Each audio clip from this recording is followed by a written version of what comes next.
اپنے آپ سے مربوط کرنا چاہتے ہیں تو ایسے کریں کہ ٹیکنالوجی کا استعمال بھی کریں، عقل کا استعمال بھی کریں، اور کسی کے لیے پیغام بھیجنا ہے اس کو بھی استعمال کیا جائے، ان سب چیزوں کا استعمال کیا جائے، لیکن اصل بات ایک ہے کہ عدل اور انصاف یہ سب سے اونچا ہو۔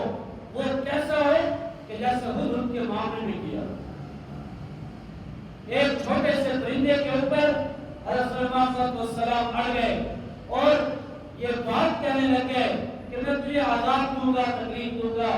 یہ بتانا مقصود یہ تھا اللہ تعالیٰ کا کہ کسی کو اگر انتظام چلانا ہے، حکومت چلانی ہے، تو اگر ایسے چلے گا تو نظام چلے گا، ورنہ سارا نظام بگڑ جائے گا، ہر چیز ختم ہو جائے گی۔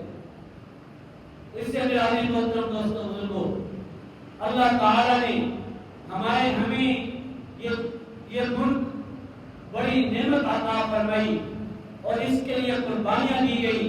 6 لاکھ انسان، اس سے کم و بیش لوگ قتل ہوئے، عزتیں لوٹی گئی، کئی ہزاروں کی تعداد میں بچے یتیم ہوئے، گھر اجڑ گئے، خاندان کے خاندان اجڑ گئے۔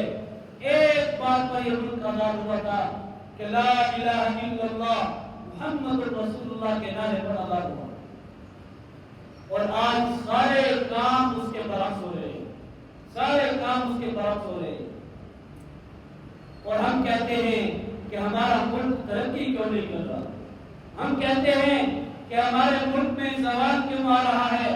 ہم یہ نہیں سوچتے، ہم حکومتوں کو تو اس کا قصوروار ٹھہراتے ہیں، ہم اپنے آپ کو نہیں دیکھتے کہ ہم خود کتنے قصوروار ہیں۔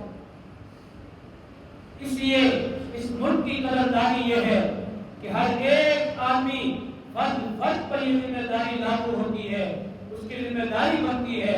معاشرہ بنانے کے لیے خود کو بنانا ضروری ہے، بستی کو، علاقے کو آباد کرنا ہو تو خود کو آباد ہونا ہوگا، اپنے آپ کو بنانا ہوگا۔ ہم چاہتے ہیں ہمارا ملک پاکستان اچھا بن جائے، پہلے ہمیں اپنے آپ کو اچھا بنانا ہے۔ ہم چاہتے ہیں ہمارے حکمران اچھے بن جائیں، ہمیں اپنے آپ کو اچھا بنانا ہوگا۔ ہمیں اپنی محفلوں میں، اپنے کاروباروں میں، اپنی زراعت میں، ملازمت میں، جہاں جہاں جس کا جو شعبہ ہے، ہر شعبے میں عدل کو، انصاف کو اور جائز چیزوں کو، حلال چیزوں کو، ان چیزوں کو واضح کرنا ہوگا، وگرنہ کیا ہونا ہے کہ کچھ عرصے کے بعد ملک بھی نہیں رہے گا، ملک کا نام بھی نہیں رہے گا۔ کیوں؟ اس لیے کہ ہم اندر سے خود کھوکھلے ہیں، ملک بھی کھوکھلا ہے، پھر کسی وقت بھی ختم ہونے میں کوئی دیر نہیں لگی۔ اس لیے اللہ تعالیٰ سے دعا کریں، اللہ تعالیٰ پاکستان کی ہمیشہ حفاظت فرمائے، دشمنوں سے بھی حفاظت فرمائے، اور ملک کے اندر کے جو دشمن ہیں ان سے بھی حفاظت فرمائے، ہر ایک سے۔ اور اللہ تعالیٰ ہمیشہ کی یہ جیسے دین اسلام کے نام پر یہ ملک آباد ہوا تھا، اس کی کامیابی اور کامرانی اس بات میں مقدر ہے کہ اللہ تعالیٰ ہم سب کو بھی اپنے دین اور حضرت محمد صلی اللہ علیہ وسلم کے طریق پر چلنے والا بنائے۔